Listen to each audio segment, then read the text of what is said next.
Buenos días.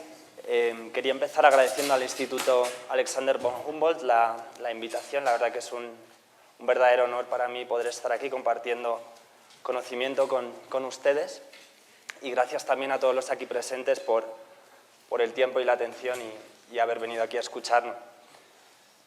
Voy a hablar de valoración integral de servicios de ecosistémicos urbanos. He organizado la presentación de la siguiente manera. Haré una breve introducción explicando la justificación de la importancia de los servicios ambientales urbanos. Hablaremos de la clasificación de los servicios ambientales, qué servicios ambientales son relevantes en los contextos urbanos y por qué.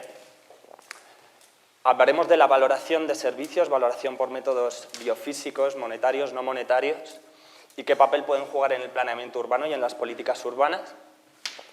Y luego vamos a aterrizar un poco todos estos contenidos en un caso práctico que hemos estado trabajando con mi grupo de investigación en Barcelona. Bien. En esta presentación he tratado de poner, digamos, de organizar un poco todos los desarrollos que venimos haciendo en el marco del proyecto URBES. URBES quiere decir Urban Biodiversity and Ecosystem Services. Es un proyecto internacional que estamos haciendo un consorcio de universidades de Europa y que manejamos distintos casos de estudio en el contexto europeo y algunos casos de estudio fuera de Europa también.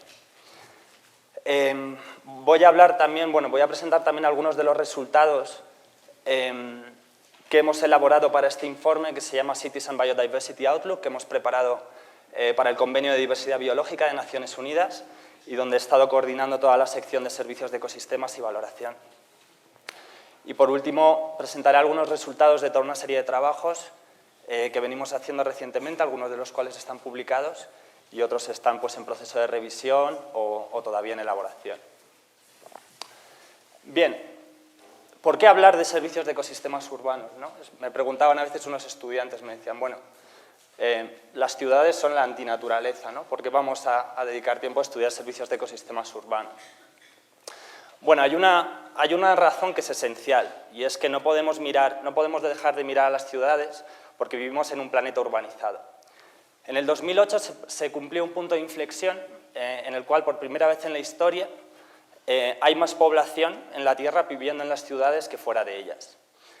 Hablamos de aproximadamente el 50% de la población mundial, que ya alcanza el 75% en lugares como Europa o Estados Unidos. Y además se espera que para el año 2050 haya 3.000 millones de nuevos habitantes viviendo en las ciudades, con lo cual el tipo de desafíos que se presentan son enormes, ¿no? Al ser la urbanización uno de los principales impulsores del cambio global a día de hoy. Otra cuestión es que en nuestro planeta urbanizado, y en contra de lo que puede ser muchas veces la percepción de la gente, somos más dependientes que nunca de los ecosistemas. Al vivir en paisajes construidos, dominados y mediados por la tecnología, a veces hemos llegado a esa ficción de que la gente urbana, de que la gente que vive en las ciudades, nos hemos desacoplado y ya no dependemos de los ecosistemas. Bueno, si miramos a las cifras del metabolismo, lo que vemos es que en nuestro planeta urbanizado los requerimientos per cápita de materiales, energía y sumideros ecológicos siguen aumentando, ¿no? Cada vez somos más dependientes de los ecosistemas a pesar de que nos concentremos en las ciudades.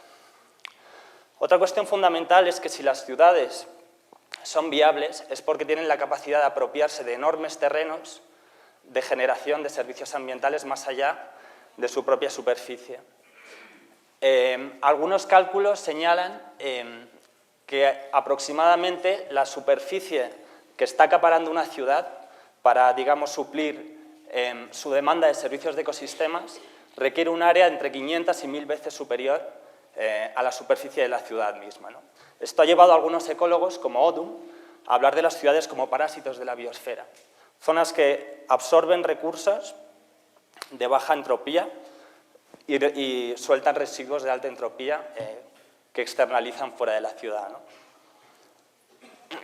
Por último, cada vez hay más interés desde la toma de decisiones, desde instancias como las Naciones Unidas, del potencial que pueden tener los ecosistemas urbanos y los servicios que estos generan para mejorar la calidad de vida y el bienestar humano dentro de las ciudades, para generar resiliencia frente al cambio global y frente al cambio climático, y también para ayudar a cumplir con estándares de calidad ambiental.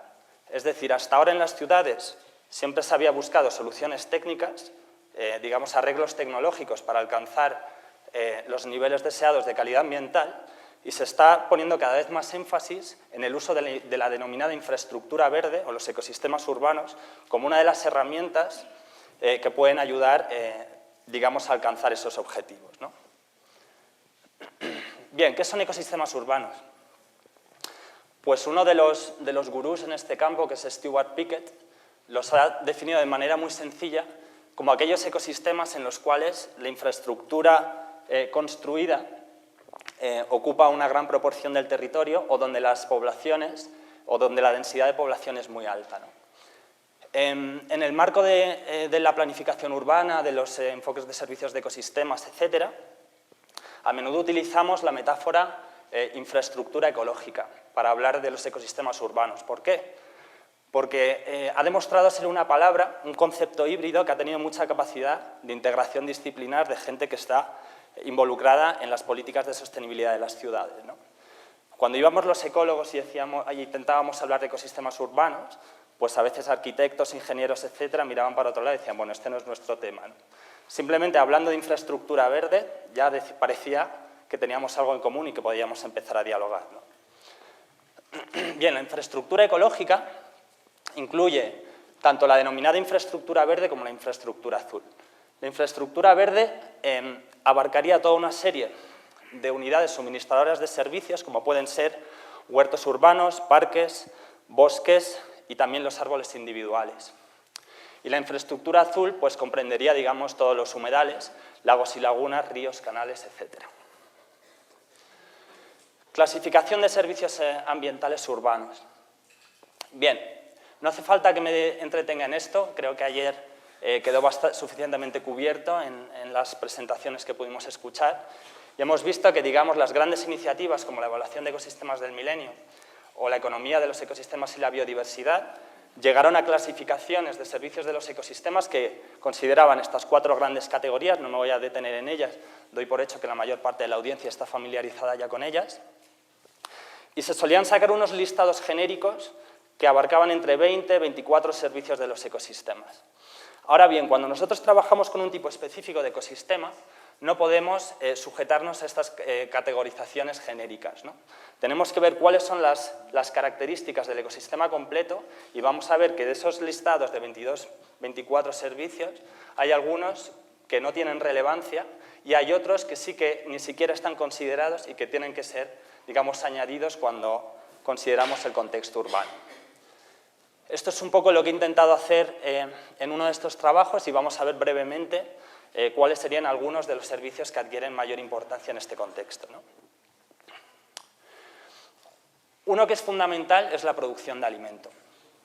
La producción de alimento dentro de las ciudades no es un fenómeno marginal, estamos hablando de alrededor de 600 millones de personas que están practicando la agricultura urbana en todo el mundo, ¿no?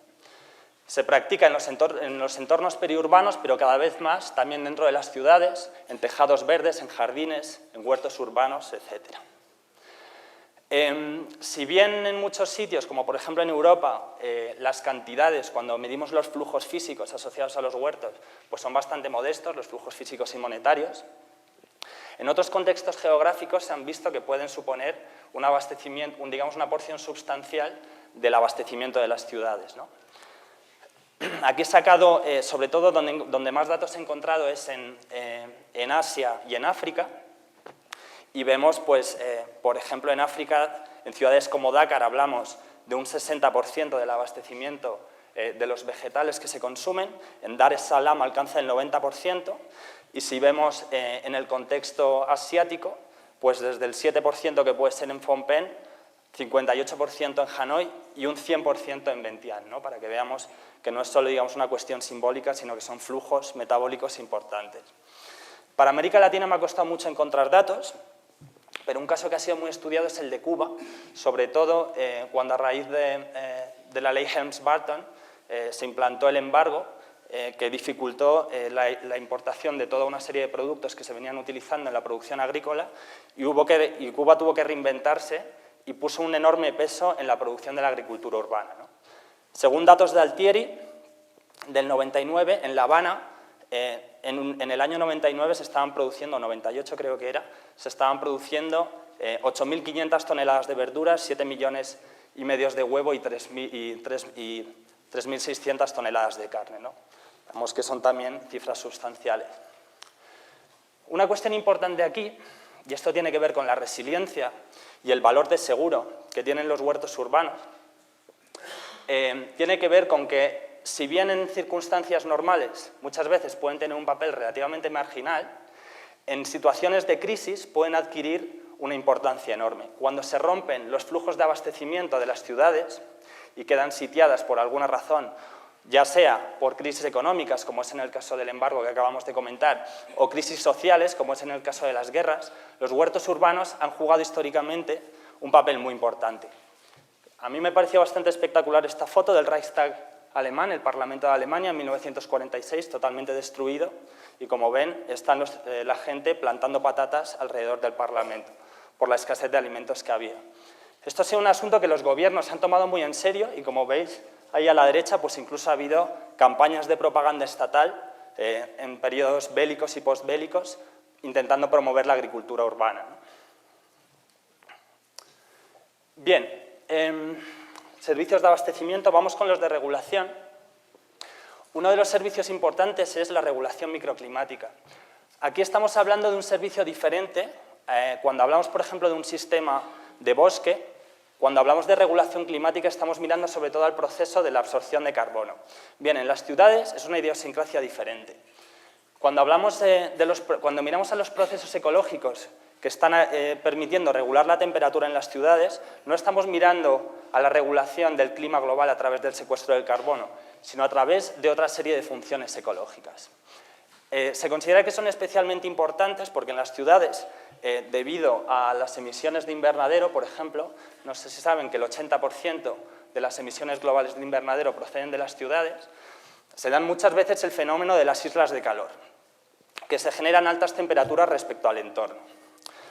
Pues bien, los ecosistemas tienen la capacidad de regular estas temperaturas a nivel local dentro de las ciudades.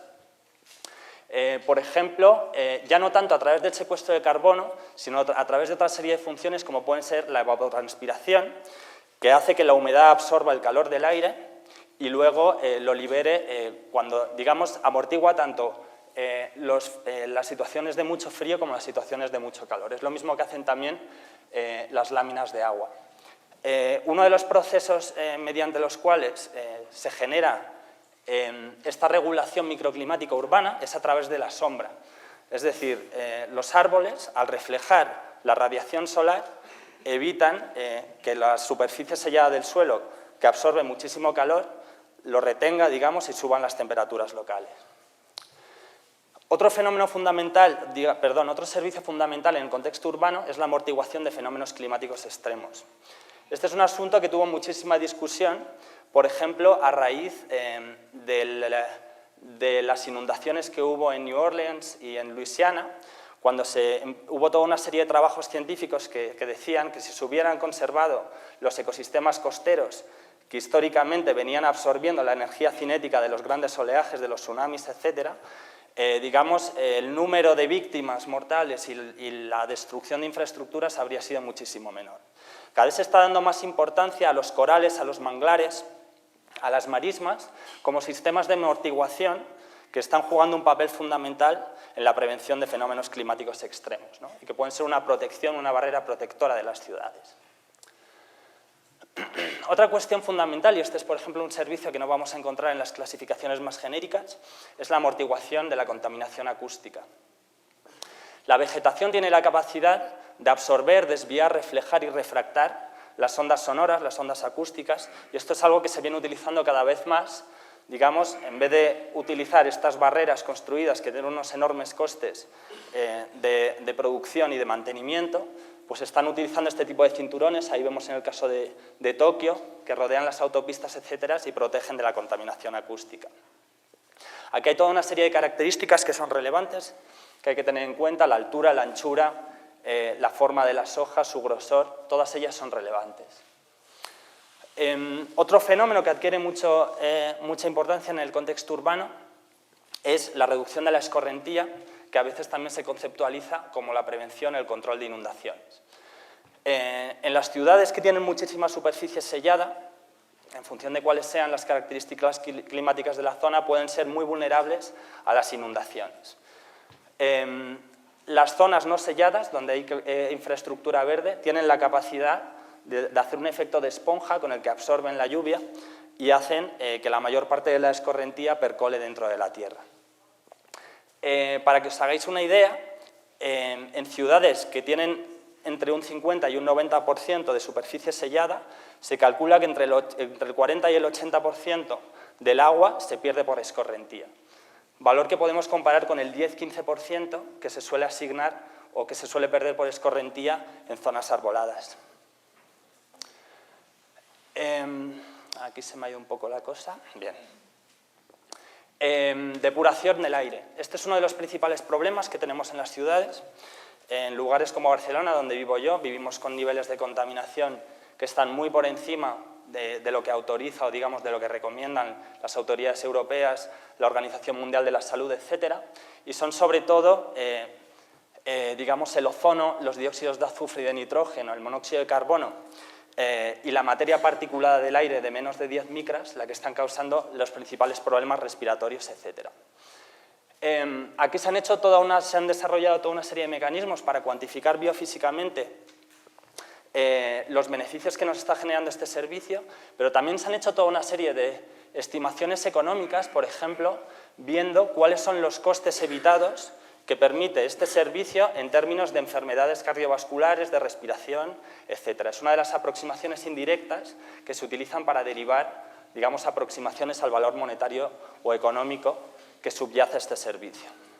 También, por supuesto, el procesado de residuos, sobre todo los humedales, pero la infraestructura verde de las ciudades en general tiene la capacidad de filtrar y, gracias a la actividad bacteriana, descomponer los contaminantes orgánicos de los efluentes de la contaminación urbana, ¿no? Por último, no hay que olvidar la importancia que tienen en el contexto urbano los servicios culturales. Los servicios culturales, que recordemos, son los beneficios intangibles que obtenemos de los ecosistemas. Uno de ellos es la recreación, es decir, las ciudades son muchas veces entornos estresantes, con ritmos de vida acelerados, etc. Y muchos estudios plantean que probablemente la recreación y las oportunidades para el ocio, la relajación, la contemplación, etcétera, que ofrecen en las zonas verdes urbanas constan entre los servicios más importantes dentro de las ciudades.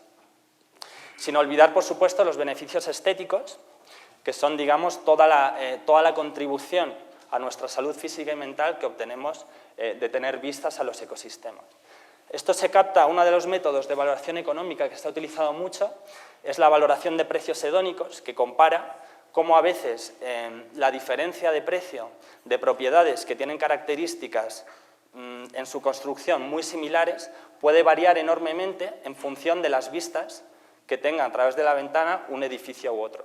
También hay toda una serie de estudios que han señalado, que han visto, han correlacionado empíricamente cómo, por ejemplo, en hospitales los pacientes que podían tener visibilidad, ecosistemas y zonas verdes, tenían ritmos de recuperación más amplios, ¿no? Con lo cual, en el campo de la salud se les está prestando mucha atención. Ahora bien, cuando hablamos de servicios de ecosistemas, tenemos que ser honestos y tenemos que ver la imagen completa. Y lo que vemos en las ciudades es que los ecosistemas no solo generan servicios para el bienestar humano, sino que también generan toda una serie de deservicios.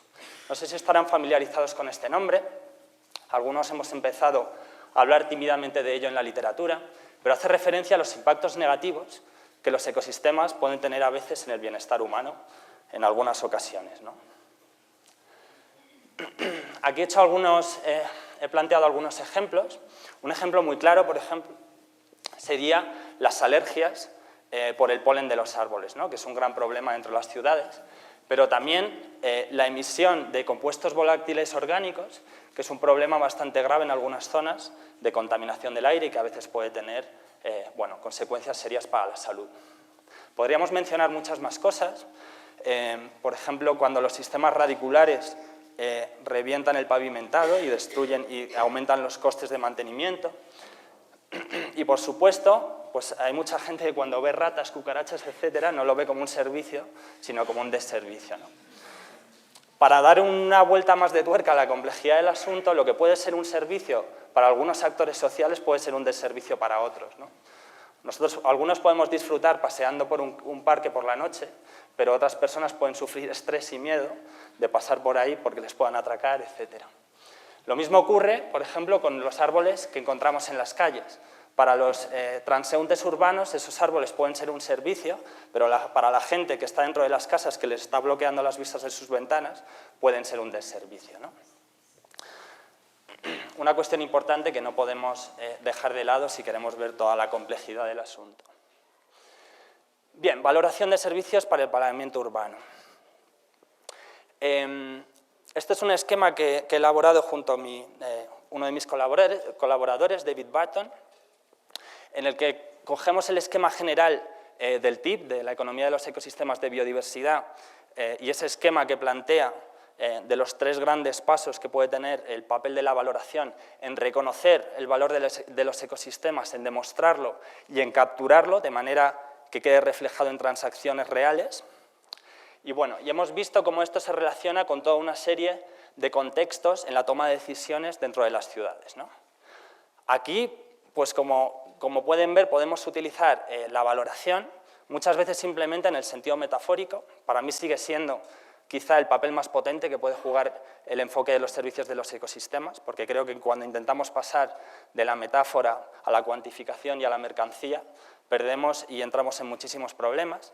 Pero bueno, es, digamos, una de las formas de ver, de visibilizar toda una serie de costes económicos ocultos, pero también de costes sociales, culturales, ecológicos, etcétera, que muchas veces pasan desapercibidos en la toma de decisiones urbanas, ¿no?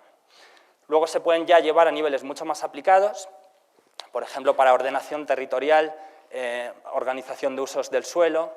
Siempre estamos hablando en un contexto de suelo muy limitado dentro de las ciudades y donde necesitamos herramientas, donde los tomadores de decisiones necesitan herramientas para priorizar dónde situar las distintas cosas, ¿no? Y, por supuesto, también puede servir la valoración para acompañar procesos de litigación, ¿no? Es decir, cuando tenemos que instalar, por ejemplo, actividades productivas que sean contaminantes o que tengan asociados riesgos, instalaciones nucleares, etcétera, etcétera, pues digamos ahí hay toda una serie de procesos de litigación en los cuales, para establecer compensaciones, entran en juego todo este tipo de valoraciones, ¿no?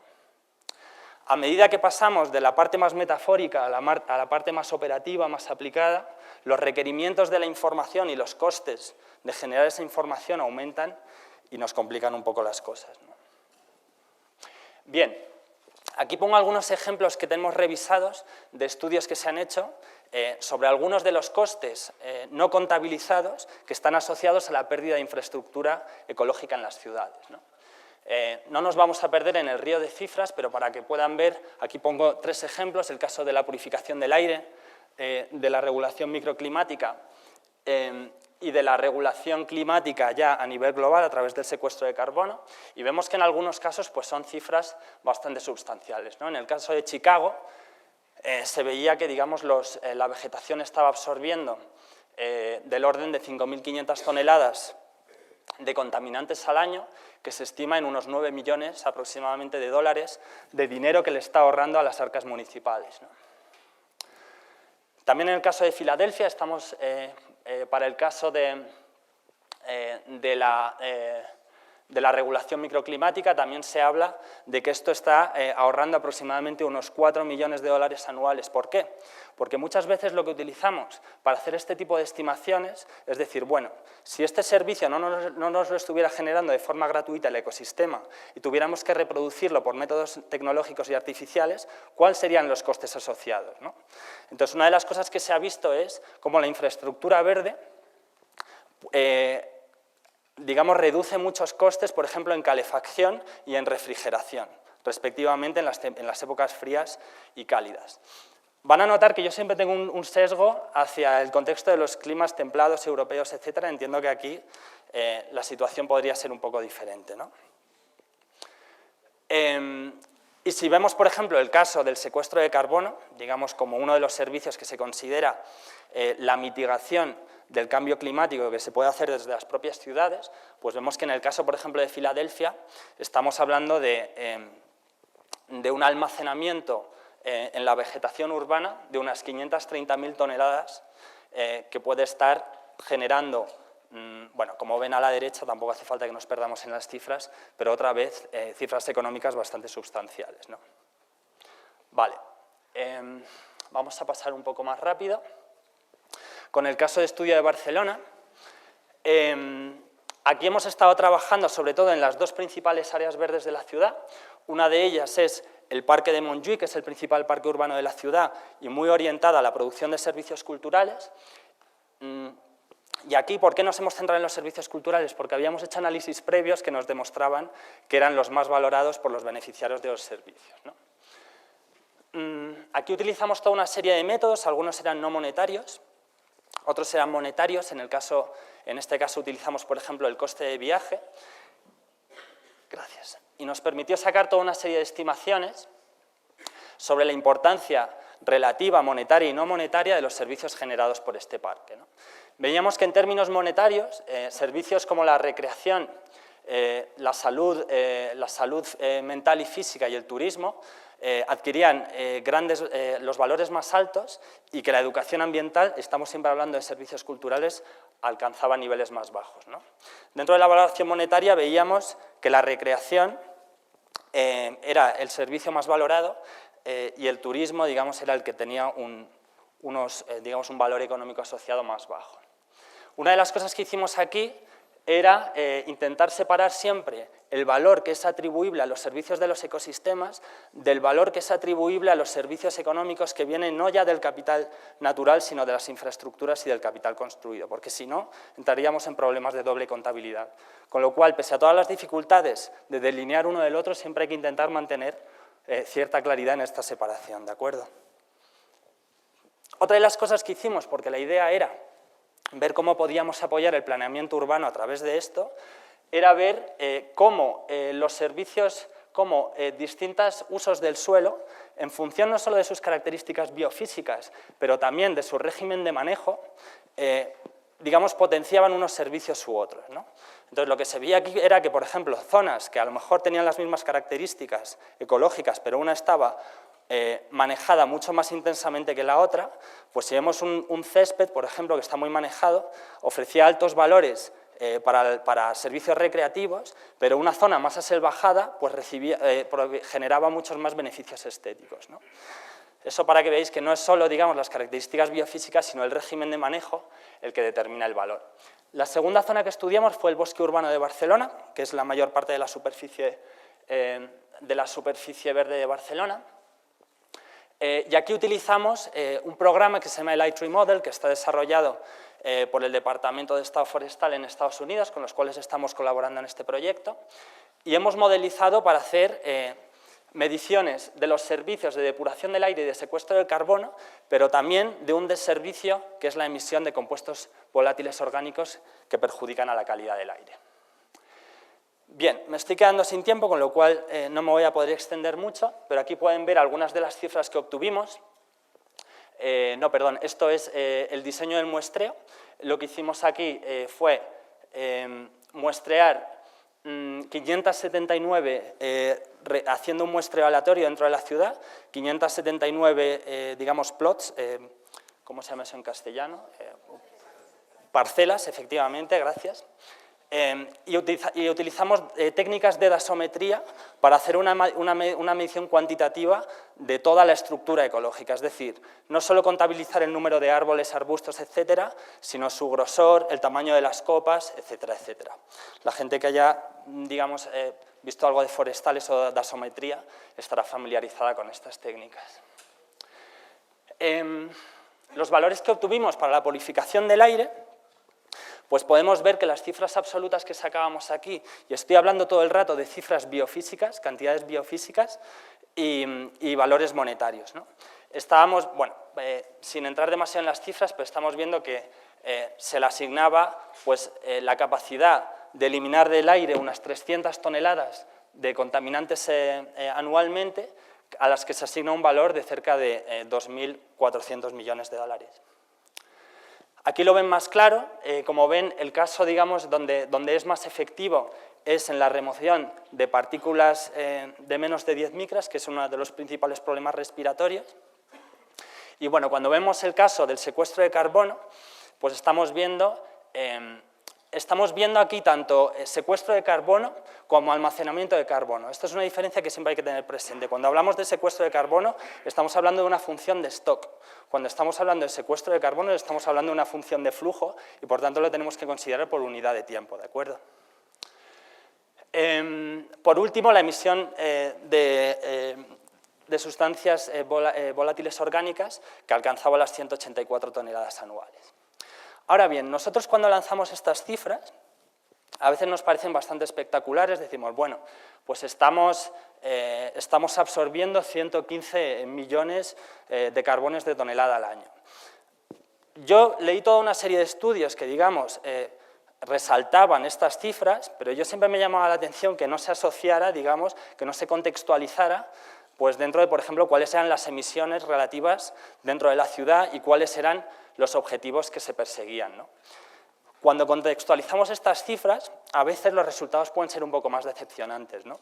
Por ejemplo, detrás de esas cifras aparentemente espectaculares de secuestro de carbono, estamos viendo que en realidad la capacidad que tiene la infraestructura verde de Barcelona de mitigar o de compensar sus propias emisiones no llega al 0,5% de sus emisiones globales, ¿no? Lo mismo ocurre con algunos contaminantes, como es el caso de los dióxidos de nitrógeno, que tampoco llega al 0,5%, y a veces vemos que en algunos casos, como la materia particulada, sí estamos hablando de hasta el 20% de remoción, con lo cual ya sería una función más importante. Ahora bien, y siento si les decepciono de nuevo, pero cuando analizamos la dinámica de los vientos según la topografía local, vemos que en realidad el 80% de la contaminación que hay dentro del área municipal viene de otras zonas del área metropolitana, con lo cual la remoción final queda en menos de un 2% otra vez. Bien, ya cierro, perdonad que se me ha ido un poquito. Bien, los ecosistemas urbanos generan múltiples servicios para el bienestar humano, pero también algunos de servicios que es importante considerar. No todos los servicios son igualmente relevantes para las ciudades.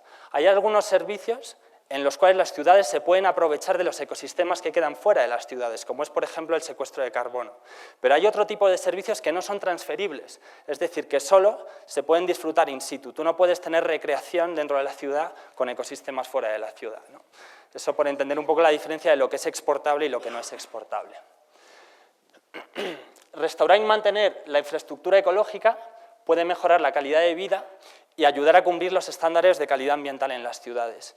Sin embargo, no debemos caer en narrativas simplistas y debemos ser conscientes de que las estrategias basadas en infraestructura verde no siempre son las más efectivas. Si nosotros estamos, por ejemplo, intentando reducir la contaminación en una ciudad, probablemente plantar árboles no vaya a ser lo más efectivo, sino reducir probablemente el tráfico rodado en determinadas zonas de la ciudad, ¿no?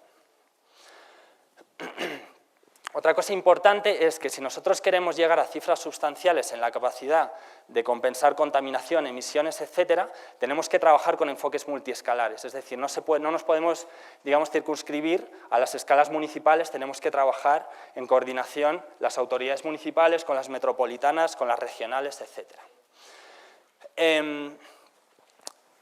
La infraestructura verde puede tener importantes beneficios económicos, pero también es importante añadir otra serie de dimensiones de valoración. Si, por ejemplo, caemos en el reduccionismo de una única dimensión valorativa, como hacemos, por ejemplo, en los análisis coste-beneficio, un análisis económico serio, un análisis económico honesto, no solo tendría que considerar los beneficios de los servicios ambientales, sino los perjuicios de los servicios ambientales y los valores negativos que cabría imputarles. En ese caso, la supuesta persuasividad de las cifras monetarias, o que siempre, digamos, se atribuye a las cifras monetarias, podría verse comprometida. Y por último, muy importante, más allá del valor económico y social que puedan tener, los ecosistemas, la infraestructura verde, juega un papel fundamental digamos, en la capacidad de amortiguar el cambio global y los fenómenos climáticos extremos, y en ese sentido puede tener un papel fundamental en la capacidad adaptativa y la generación de resiliencia de las ciudades. Muchas gracias.